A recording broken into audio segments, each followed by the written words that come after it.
I've got people telling me, Mike, that like they don't want to keep the house, but they're going to because they know that it's a winner over time. And so people that don't want to be landlords, don't want to be real estate investors are like, I'd be dumb if I sold that house. And I'm not saying that they would be or not, but that's the psyche of the average person.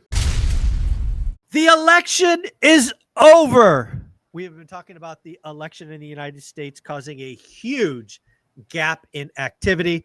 So the first thing I want to do is ask Matt, the mortgage guy, given the election is over, given that there is certainty in the results, has that spawned any more interest in buyers, maybe more sellers? Because I know you talk to a lot of real estate agents. So it has been roughly a week. We're recording this on Monday. It's 6 days ago, the election.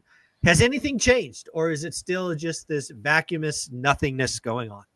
You know what? It's hard to tell. I've got my small sample size of, small team with 70 or 80 pre-approvals, but it felt a little bit like, buyer sentiment was better, right? And regardless of what side you lean towards, I think that the fact that the election is over is just one less thing to be like, well, I don't know if this person gets in office, this might happen. If this person gets in office, this might happen.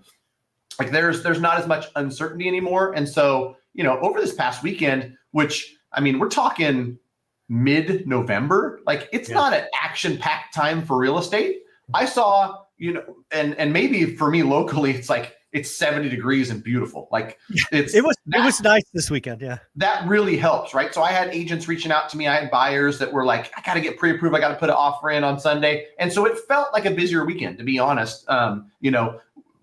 Does that play out across the US? I'm not really sure, right? It's a small sample size, but buyers, when they're making such a huge decision, right? Like buying the largest asset that most people are ever going to buy, the most out-of-pocket money they're ever going to spend, tying themselves to a 30-year mortgage. Like sometimes, if you've done 1,500 of them like me, you forget how big of a deal it is. Yeah. So people don't take it lightly. And over the last few years, what has really kind of come about is when affordability is not as good for most all buyers, we can all admit that, people are going to fine-tooth comb it a little bit. They're going to re-underwrite a deal and go, do I want to buy at 650 or should I just, pump the brakes, look at something cheaper, maybe hold off buying for 6 months? Like the biggest financial decision when, we've got the affordability kind of challenges we have right now, people are going to,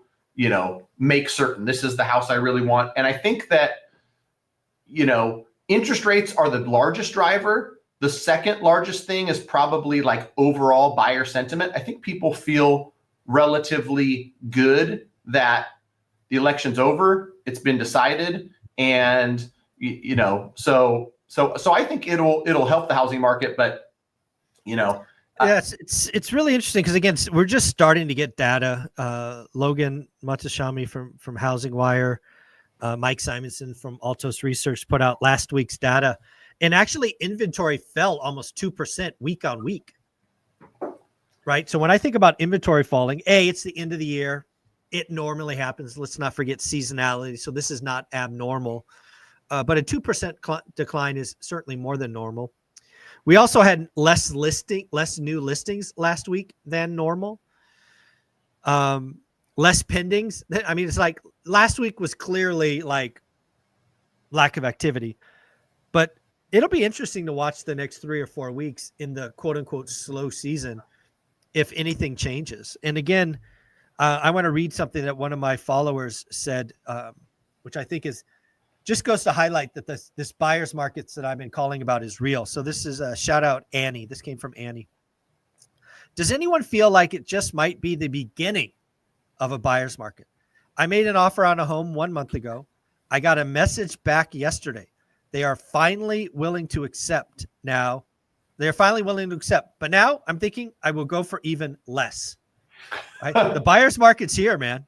Yeah. And what's funny too is, depending on your market, depending on how active you are, you get the news at a different time, right? Exactly. I think that a lot of people that were super active, like I've seen this. I've seen, back in early October, stuff that was on the market for 60 days. And I'm thinking to myself, Mr. and Mrs. Seller, it ain't getting better.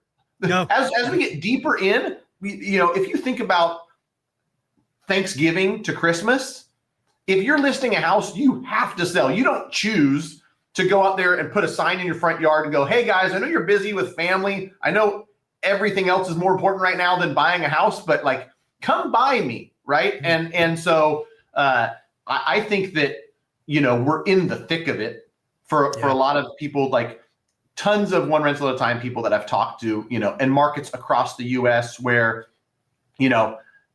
offers that wouldn't even get responded to, they were so bad, are now turning into conversations. And as an investor, like that's exactly what you want, is you want, somebody, you put out an offer and there's a bunch of different things that you can get, and not exactly like this, but from a seller being F you, not even considering, to, hey, let's counter them or whatever it is. Like sellers are starting to play ball. And I think what's happening, honestly, with this example where they come back and they go, oh, hey, we're thinking about your offer. Let's put this together. Sellers are coming back to reality. It takes sellers a while. When rates, it's called price inelasticity. Sticky. Right. Sticky. Yep. Mid-September to mid-October, rates went up. Demand dried up. I felt it. I knew that there was less buyers out there, and sellers still were hanging on to hope that, like, somebody who got that great rate in mid-September and paid $630 for their neighbor's house, they thought they were getting $632. It was a vastly different market from mid-September to mid-October. So this seller would have to reduce and probably sell for $610. For a buyer, that's amazing. For that specific seller, it sucks. But that the market is the market. Mm-hmm. Yeah, exactly. And again, I had a conversation with Jason Pritchard, one of the guys I put on my Mount Rushmore of investors yesterday, and he's like, dude, Michael, you don't get it. I'm a buyer and a seller. He has 11 flips in progress, 9 of them in contract. And he's like, your buyer's market call was nailed it, right? He's had to pay points. He's had to do repairs, all kinds of stuff that he wouldn't normally have to do. He's taking $10,000, $15,000, $20,000 haircuts. Days on market went from weeks to 40 or 50 days.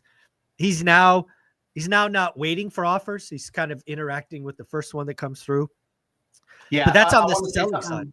Yeah. I want to say something on that too, because like that's the best advice. Somebody who's active and a professional, right? And Jason does a lot of volume. So it's like, he's going to know, he's going to have a really close finger on the pulse. Local to me in Sacramento, I've got a buddy who does a lot of flips, and he told me, listen, Matt, like they want a concession, they're getting it. Oh yeah. And so like a smart business person who just looks at it like, I want to sell this thing, it's not going to be better in 2 or 4 weeks. Exactly. If this buyer needs $15,000 in concession to make the deal work for them, take it. Let's go. Let's get this thing closed in 21 days. Capital back to me. I buy something I can rehab and put on in the spring. That's smart business people. The average seller is just like, I want my number. I think I deserve this number. That's not how it works. And so, when the professionals, Jason Pritchard, Bobby Peterson, are saying, like, we've got to reduce price and or give concessions, that's a sign that, like, if you're an agent working with a seller, you've got to somehow be able to get that into your seller's brain that we're in a market where buyers are going to get great deals. And so ORaaT community should be jumping up and down. They should be hitting the streets, hitting the phones, talking to sellers, because sellers, if they want their property to move, especially the stuff that's not turnkey and beautiful and ready, write offers, get deals. Simple. Yep. Yeah, absolutely. Let's talk a little bit about 2025. I know you are you pay to be a part of a lot of different services in the mortgage market. What are quote unquote the experts thinking about mortgage in 2025? Because I saw something this weekend that inflation expectations have gone up, which is not net good for the 10-year, which is not net good for mortgages. But what are the experts thinking about mortgages in 2025? Any thoughts? Yeah, I've listened to a couple people that I can respect. There's probably an opinion for a bunch of different numbers. There's probably an opinion for 7, for 6.5, and for 6, and for 5.5. As far as goodness. There's still super optimists, right? Like I think I got a buddy of mine who's like, those are the super crazies, right? The ones that are just like, forget everything, rates will be 5% by summer. But I think the smart money is saying that we're not going to see a huge like interest rate drop like a lot of people saw. But what I still think can and will happen, Mike, is that big gap, 2.6, 2.7 between the 10-year and the 30-year can shrink. It's large because of volatility. Election uncertainty behind us, less volatility. You know, the Fed gets a few more meetings in, we get more readings on CPI, and there's more like certainty and less volatility around what's going on with inflation. I think that can cause, if nothing else happens, but that comes down from 2.7 to 2.2. I'm not even saying historic 1.8. I'm just saying closer to the historic because volatility's down. We can see mid 6%. We can see, 6.25 to 6.5. So I think that, that would be a healthy number where buyers aren't going to feel too stressed and strained and affordability is out of reach. But it won't do anything dramatic to the housing market, which 5.5% would. Like that would cause so much demand with no inventory to support that, and it would push prices up. So I think like I'm rooting for that partly because it's healthy for the housing market. Interest rates come down to 6.25 to 6.5 by call it, the end of summer, and there's no real, major changes to rates, just a slow trickle down. Yeah. I'm curious. I read an article with Lawrence Yun, chief economist at National Association of Realtors, definitely the glass is half full guy for real estate. He's kind of making me feel like he thinks real estate transactions in 2025 will be above 2024. And, I know you're not an agent, but you talk with lots of agents. I just don't know how we get there. I don't know how transactions, unless rates are sub 6, are higher next year. I mean, what are real estate agents saying in this market? Yeah, I mean, I think a lot of real estate agents are, glass half full, especially if you think about the real estate agents that are left, the ones that are still operating. Quite honestly, they are the ones that are optimistic. They are the ones that are out there, doing the work, trying new things, helping, different buyer segments. And so they're still active and closing deals. The ones that, are slower and are transitioning to a full-time job because they only closed 2 transactions in 2024, like they're probably out. Part of it, 2024 from a real estate transaction perspective was pretty slow, right? And so, for it to go, I could see it going either way, Mike. And, if rates just stayed at 7% for the next 9 months, 2025 would be less real estate transactions than 2024, for sure. And I think that, like we've said on here before, there's a lot of different things that affect the amount of real estate transactions that happen. Mortgage interest rates is the clear leader, I think, especially right now. And so if rates come down to 6.25, I think we beat 2024 numbers as far as real estate transaction goes. If they stay above 6.5%, then we're probably on pace to do the same or less real estate transactions. But a lot of it is buyer sentiment. One last thing too is it depends on what the economy does. If unemployment's at all-time lows, if people are just enthusiastic and optimistic about the economy, that can be enough of, a force even in the face of 6.99% interest rate. Yeah. I think you picked the right number because I think I'm starting to feel like we have empirical evidence. We know, just looking back a couple of months ago, that 6.1, so sub 6.25, to your point, brings back demand. It's not enough to unlock move up buyers, but it is enough to bring back the marginal kind of demand that's just like waiting and waiting and waiting. And we know with empirical evidence that 7 causes more people to wait. So that spring is being compressed. If we get to 6.25, I agree with you. We will do more transactions in 25 than 24, assuming we get there kind of like by the summer, right? You can't get there on the last day of the year, obviously. But yeah, I just don't know, man. We got a Fed, we got inflation expectations rising. We have a Fed talking about less rate cuts.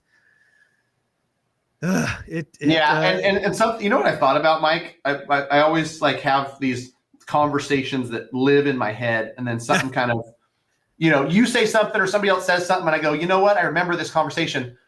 The interesting part is this thing that we've never seen. It's unprecedented to have so many people with such low interest rates on real estate. And then there's people that speak and go, you know what? Like, that's an asset. Owning that like piece of real estate with a 2.75% is an asset. I'm talking to people, Mike, that aren't even investors. And quite honestly, they're not even big fans of real estate, but they know if I hold on to this asset that appreciates X% over time, California is 6.9% over the last 40 years. That's the average, right? And I have a 2.5% interest rate. I'm paying the debt down. It's appreciating. I've got people telling me, Mike, that like they don't want to keep the house, but they're going to because they know that it's a winner over time. And so people that don't want to be landlords, don't want to be real estate investors are like, I'd be dumb if I sold that house. And I'm not saying that they would be or not, but that's the psyche of the average person. And so extrapolate that over millions of people across the US. 2.75, 3.125. They're holding on to real estate. Real estate is not going to, there's not going to be an abundance of real estate for sale anytime soon. Some people are looking at it and saying it might be 15 or 20 years before some of this stuff gets unlocked. Yeah, something I'm really proud of that I called very early is there's this notion called turnover. It's like how often is a house turn? And the average for the longest time has been about 8 years. It's why the 30-year mortgage is frankly anchored to the 10-year because the average is 8. But I'm on record saying that we're going to see that go up at least 50% to 12 years and possibly higher. Just these people aren't going to sell. They're going to become what Dana Dunford at Hemlane calls accidental landlords. And you're absolutely right. You got a sub 3% mortgage in a 5% appreciation market. It cash flows like a mother. Why would you sell it? I mean, it just doesn't make sense. Right. Yeah. And so pretty crazy. We've got a lot of factors working against, the more real estate transactions in 2025, but we shall see. There's still a lot of data, still a lot of stuff, yet to see. So I'll be here. A lot of the great agents I work with, they'll be here too. Well, one thing is clear, higher rates do extend the buyer's market that I called weeks ago, maybe months ago now. The closer we stay to 7%, the longer the buyer's markets go. Again, a buyer's market is good news if you are a buyer because you can kind of set the price, terms, all of that. But you got to know your numbers. You got to know what works. And I recommend going to greatmortgagebroker.com to get your process started. Is that the right place to go, Matt? That's it. Greatmortgagebroker.com. Fill out a quick form. We're in 48 states. The 2 states we're not in, I'll refer you a really, really great person because I've got great people in both Massachusetts and New York. But yeah, have a conversation, get yourself pre-approved, do the work. A lot of, real estate investors are out there willy-nilly. Create your buy box, do the work. And then, just a simple conversation. Okay, based on this credit score, based on this purchase price, if I did a DSCR loan, here's what it looks like. If I did, and I'm telling people all the time, use 7.5%, use 7.25%, whatever it is. For everyone, it's different though. And you don't want to, go stumble across a Zillow, guesstimate of a payment, underwrite a deal, submit an offer, go, oh, I wasn't taking into account taxes and insurance, or I didn't realize that I couldn't put 15% down with that loan type. Like, you want to get those questions answered so you're not out there, driving blind. There you go. Appreciate you, man. Go to greatmortgagebroker.com, get the process started. Thank you. Cool.